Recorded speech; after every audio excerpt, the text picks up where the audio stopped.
میں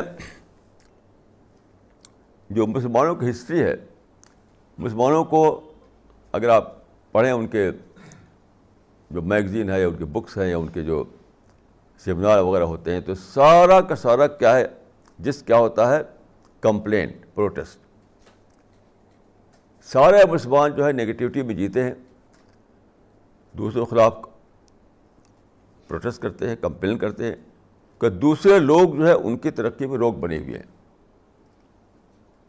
جیسے آپ جائیں اگر پیلسٹائن، عربوں سے ملیں تو ون ٹو آل سارا عرب یہ کہے گا کہ اسرائیل جو ہے ہمارا انیمی نمبر 1 ہے، امریکہ ہمارا انیمی نمبر 1 ہے جو سپورٹ کرتا ہے اسرائیل کو.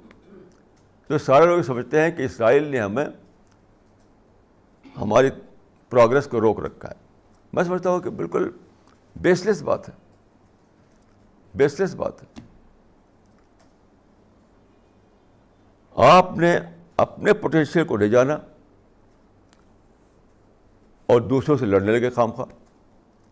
جیسے آپ دیکھیے، میں وہاں گیا 2 بار، پیلسٹائن 2 بار گیا ہوں میں نے باتیں لوگوں کو بتائیں، لیکن لوگ اتنا کنڈیشنڈ ہو جاتے ہیں کہ بہت جلدی باتوں کو پکڑ نہیں پاتے، اتنا کنڈیشن ہو جاتے ہیں. لیکن 1948 میں بالفور کمیشن کے تحت اسرائیل بنا تھا. I can say that it was a boon for Arabs, boon, B-O-O-N, boon for Arabs. کیسے؟ ماڈرن ایج میں عرب لوگ ماڈرن ایجوکیشن میں پیچھے ہو گئے تھے، اور یہ یہودی لوگ ماڈرن ایجوکیشن میں بہت آگے بڑھ گئے تھے، بہت آگے بڑھ گئے تھے ڈیو ٹو سم ریزن. تو ایک طرف عرب تھے جو بیکورڈ تھے ماڈرن ایجوکیشن میں، ماڈرن سائنس میں، دوسرے یہودی تھے جو ماڈرن ایجوکیشن بہت آگے بڑھ گئے. یہ تو انٹریکشن تھا. بالفور کمیشن نے جو کیا اس کو اگر پازیٹیو سینس میں لیتے، پازیٹیو سینس میں، تو کیا ہوتا کہ کنواں خود پیاسے کے پاس آ گیا. ہمیں ضرورت تھی کہ ہمیں ماڈرن ایجوکیشن ملے، ہم ماڈرن تھاٹ کو جانیں. تو وہ لوگ جو اس کے ایکسپرٹ ہیں وہ خود ہمارے کنٹری میں آ گئے، ان سے انٹریکٹ کرو. That was a time of interaction between old and modern. اگر یہ مائنڈ ہوتا عربوں میں تو کیا ہوتا؟ وہی ہوتا جو اس سے پہلے ہو چکا ہے. جب مسلمان زندہ تھے، جب مسلمانوں میں وہ تھے، یعنی آج کل کی طرح سے ڈکلائن نہیں ہوا تھا، تو بغداد، آپ جانتے ہیں کہ بغداد میں اور اسپین میں دونوں جگہ مسلمانوں نے بہت ترقی کی، بہت ترقی کی. لیکن کیسے ترقی ہوئی؟ آپ ان کی کتاب پڑھ لیجیے، فلپ کے ہٹی کی کتاب جو ہے موٹی سی، the history of the Arabs. سارے ماڈرن سادہ جو جوئش مائنڈ تھے اس کو انہوں نے ہائر کر لیا، جو کرسچن مائنڈ تھے اس کو بھی ہائر کر لیا انہوں نے. یعنی بغداد کا جو بیت الحکمت تھا وہاں سارے یہودی مائنڈ اور کرسچن مائنڈ کام کرتے تھے. یہی اسپین میں ہوا تھا. تو بغداد میں اور اسپین میں دونوں جگہ مسلم مائنڈ اور یہودی مائنڈ اور کرسچن مائنڈ مل کر کام کرتے تھے. That was a point of interaction. اس کی وجہ سے اتنا ترقی کر پایا مسلمان. اس تاریخ کو بہت سے لوگوں نے لکھا ہے، لیکن یہ ایک بہت اچھی کتاب ہے فلپ کے ہٹی کی، جو ایک لبنانی اسکالر ہے، دا ہسٹری آف دا عربس. کس طرح سے جوئش مائنڈ اور کرسچن مائنڈ اور مسلم مائنڈ یہ سب مل کر کے کام کرتے تھے وہاں پر بغداد میں اور اسپین میں بھی، وہ کارٹوبا میں اور وہ گریناڈا میں، ہر جگہ. اس زمانے میں مسلمانوں میں ترقی کی، جس کے بارے میں ایک یورپین اسکالر نے لکھا ہے کہ but for the Arabs Western industrial civilization will never have arisen at all. عربوں کے بغیر ماڈرن ترقی پاسبل ہی نہیں ہوتی. But for the Arabs modern industrial civilization will never have arisen at all. لیکن یہ کیسے ہوا؟ اس لیے ہوا کہ اس وقت کے جو مائنڈ تھے، مسلم mind, Jewish mind, Christian mind, سب مل کر کام کیا انہوں نے، بغداد میں بھی اور اسپین میں بھی، دونوں جگہ. اب کیا ہو گیا؟ اب وہ لوگوں کے اندر وہ حوصلہ نہیں، وہ شوق نہیں. اب کیا ہیٹ کرتے ہیں؟ اب ہیٹ کرتے ہیں کرسچن سے، ہیٹ کرتے ہیں یہودیوں سے. تب ہیٹ نہیں تھا. تب ٹاپ کے جوئش مائنڈ، ٹاپ کے کرسچن مائنڈ وہاں رہتے تھے، خوب آپس میں مل کر کام کرتے تھے. ہیٹ کا نام نشان نہیں تھا وہاں پر. بس تو اسی ہسٹری کو ریپیٹ کر سکتے تھے وہ پیلسٹائن میں. یعنی جوئش مائنڈ اتنا زیادہ وہ یعنی اتنا آگے ہے آج بھی. میں آپ کو ایک ایگزامپل دیتا ہوں کہ اگر آپ جائیں تو وہ ایریا جہاں عرب لوگ رہتے ہیں وہ آپ کو ڈیزرٹ دکھائے گا. ابھی بھی ڈیزرٹ ہوگا. جب آپ ہوائی جہاز سے اڑتے ہیں ادھر سے ادھر تو آپ دیکھیے اس ایریا کو جہاں عرب لوگ رہتے ہیں سب ڈیزرٹ دکھائی دے گا. اس ایریا میں پہنچتے ہیں جب آپ، جو اسرائیل کا ایریا ہے، تو وہاں سب ہرا بھرا دکھائی دیتا ہے آپ کو. کیسے؟ ڈیزرٹ کو انہوں نے کنورٹ کیا گرینری میں. کس طرح سے؟ عرب لوگ اس کو ڈسکور نہیں کر پائے تھے، لیکن اسپین میں جو تھے عرب، انہوں نے اس زمانے کے لحاظ سے ایک ماڈرن میتھڈ ڈسکور کیا اریگیشن کا. اسپین میں انہوں نے بہت ترقی دی ایگریکلچر کو، ہارٹیکلچر کو. اس وقت کے لحاظ سے ایک ماڈرن ٹیکنیک انہوں نے ڈسکور کی اریگیشن کی. اب کیا کیا یہودیوں نے کہ انہوں نے جس کو کہتے ہیں ڈرپ اریگیشن کی ٹیکنیک انہوں نے ڈسکور کی. کوئی جیسے ہمارے یہاں آپ دیکھتے ہیں جو اریگیشن ہوتا ہے تو ہم نالی بنا دیتے ہیں اور نالی میں پانی بہہ رہا ہے، تو آپ ڈیزرٹ میں ایسا نہیں کر سکتے. ڈیزرٹ میں سارا پانی زمین میں چلا جائے گا. ڈیزرٹ میں آپ ایسا نہیں کر سکتے جیسے ہمارے یو پی میں، بہار میں، پنجاب میں ہوتا ہے، ہریانہ میں ہوتا ہے. ویسا نہیں کر سکتے آپ اریگیشن. سب ڈیزرٹ ہی ڈیزرٹ ہے، وہ سارے پانی کو سوکھ لے گا. تو انہوں نے ڈرپ اریگیشن کا طریقہ نکالا. یعنی ہسٹری میں پہلی بار، اس سے پہلے کبھی بھی دنیا میں ہسٹری میں ڈرپ اریگیشن نہیں استعمال کیا گیا تھا. کتنا زبردست مائنڈ ہے ان لوگوں کا. تو ڈرپ اریگیشن کے طریقے کو لے کر کے انہوں نے اپنے ایریا کو، وہاں آپ جائیں تو وہاں پر گرینری دکھائی دی آپ کو. وہاں پر ہارٹیکلچر کو بہت بڑھا دیا انہوں نے.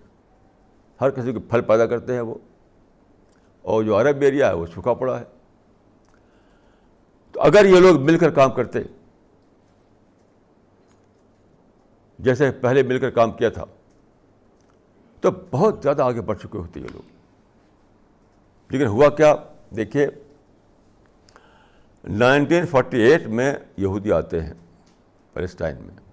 اس وقت وہاں ایک بہت بڑے لیڈر تھے پیلسٹائن میں، اس ایریا میں. یعنی وہ تھے، یہ تو تھے ازہر کے، اس ایریا کے. ان کا نام تھا حسن البنا. حسن البنا نے کیرو میں ایک بہت بڑا پروسیسن نکالا.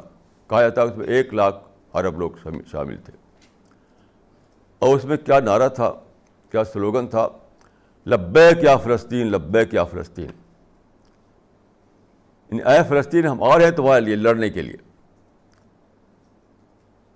تمہارے ساتھ لڑنے کے لیے ہم آ رہے ہیں. اس زمانے میں نعرہ تھا عربوں کا کہ سنرمی کو فی البحر، سنرمی کو فی البحر، ہم تم کو سمندر میں ڈھکیل دیں گے. یہ نعرہ تھا جمال عبد الناصر کا، یہ نعرہ تھا یاسر عرفات کا، یہ نعرہ تھا حسن البنا اور سید قطب کا. لیکن کیا ہوا؟ خود ہی سمندر میں چلے گئے. یہیں سے ڈسٹریکشن شروع ہوا. یعنی یہ تھا, اس کو میں کہوں گا پولیٹیکل ڈسٹریکشن. Political distraction. اس وقت انہوں نے چاہیے تھا کہ ہمیں اپنے بچوں کو ایجوکیٹ کرنا ہے, ہمیں ماڈرن انڈسٹری لگانا ہے, ہمیں بزنس کرنا ہے, لیکن بجائے اس کے کہ وہ کنسٹرکٹیو فیلڈ میں کوآپریشن کے سوچ کے ساتھ آگے بڑھتے, ٹکراؤ ٹکراؤ ٹکراؤ, یہودیوں کو مارو, یہودیوں کو نکالو. حالانکہ آپ دیکھیے بالفور نے جو پارٹیشن کیا تھا وہ پوری طرح عربوں کے فیور میں تھا وہ, کیونکہ اس وقت جو ہے 1/3 دیا تھا انہوں نے یہودیوں کو, 1/3, اور 2/3 جو تھا وہ دیا تھا عربوں کو. اور سارا اچھا ایریا جو ہے انکلوڈنگ یروشلم, پورا یروشلم جو ہے وہ دے دیا تھا عربوں کو. تو یہ ایڈوانٹیجز پوزیشن میں تھے یہ لوگ. 2/3 عربوں کے پاس, 1/3 اسرائیل کے پاس. میجارٹی اس عربوں کی تھی, پیلسٹائن میں میجارٹی عربوں کی تھی. تو وہیں سے اس کو میں کہتا ہوں کہ پولیٹیکل ڈسٹریکشن. یعنی حسن بنا نے, اور وہ جو ایک وہاں پر بنی ایک پارٹی جو کہتے ہیں الاخوان المسلمون, انگلش میں کہتے ہیں مسلم بردرہڈ, ان لوگوں نے بس الجہاد و منہجنا, ان کا نعرہ تھا الجہاد و منہجنا, مطلب ہمیں لڑنا ہے, لڑ کر کے انہیں نکالنا ہے اپنا پر, یہاں پر پیلسٹائن کو آکوپائی کرنا ہے, الجہاد و منہجنا. یہ تھا میرے نزدیک اس کو کہتے ہیں پولیٹیکل ڈسٹریکشن. یہی کاشمیر میں ہوا. اب آج کل کاشمیر کیا ہے, بالکل تباہ ہو گیا ہے. یعنی ان کو جو میں سمجھتا ہوں کہ یہ خدا کی نعمت تھی ان کے لیے کہ وہ انڈیا سے جڑ گئے تھے. وہ انڈیا بہت بڑا کنٹری ہے, یہاں پر ایجوکیشن ہے. آپ جانتے ہیں کہ اس وقت پوری دنیا میں انڈیا جو ہے ایجوکیشن کے اعتبار سے نمبر 3 پر ہے. انگلش ایجوکیشن, انگلش میں نمبر 1 پر امریکہ ہے, نمبر 2 پر برٹن ہے, نمبر 3 پہ انڈیا ہے. یعنی روس کا جو وہ آیا تھا پریزیڈنٹ, اس نے انڈیا میں تقریر کی تو کہا کہ ہم کو آپ کی انگریزی چاہیے. اتنا بڑا کنٹری ملا ان کو جس کے اندر اتنی ترقیاں ہو چکی تھی, جتنی ایجوکیشن آ چکی تھی. تو کشمیریوں کو سمجھنا چاہیے تھا یہ تو بون ہے ہمارے لیے, ایک خدا گفٹ ہے ہمارے لیے. انڈیا سے جڑ کر کے ہم ترقی کر سکتے ہیں زیادہ,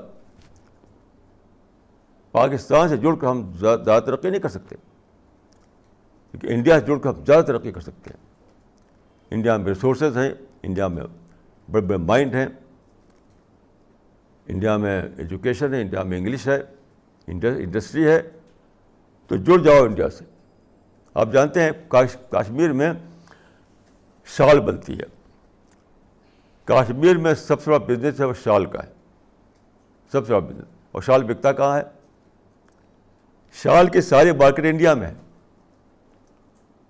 شال نہ پاکستان میں بکتا ہے, نہ عرب میں بکتا ہے, کہیں بھی نہیں, نہ ایران میں بکتا ہے.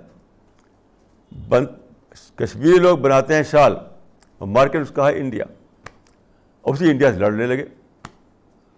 تو کتنی بڑی اسٹیپڈ پالیٹکس تھی.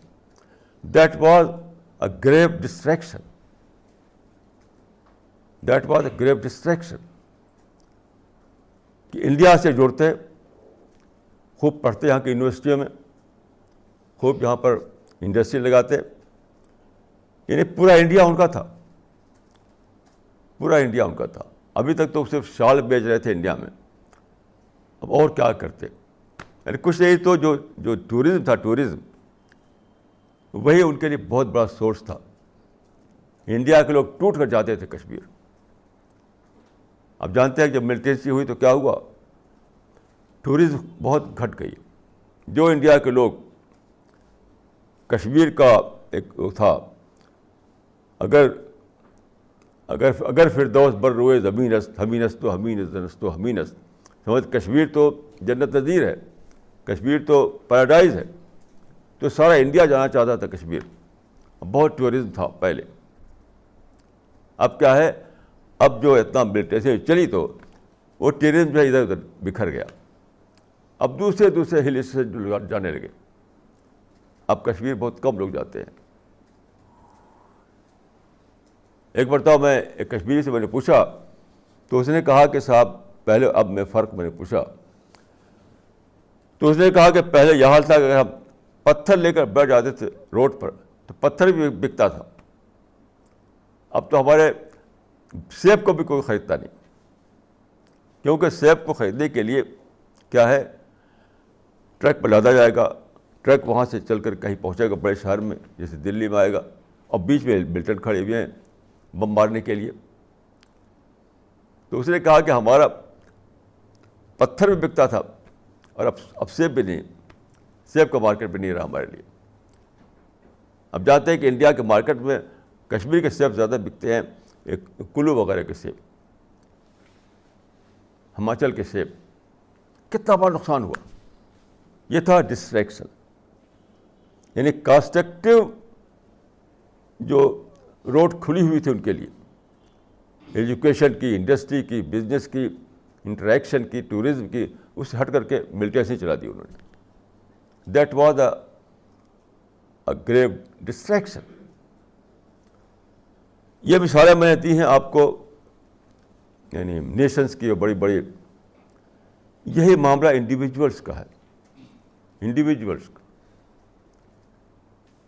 انڈیویجول لیول پر بھی ہر آدمی کو یہ سوچنا ہے کہ میرے لیے خدا کا بتایا ہوا صحیح ترین طریقہ کیا ہے, اسی پر لگ جاؤں, اسی پر لگ جاؤں.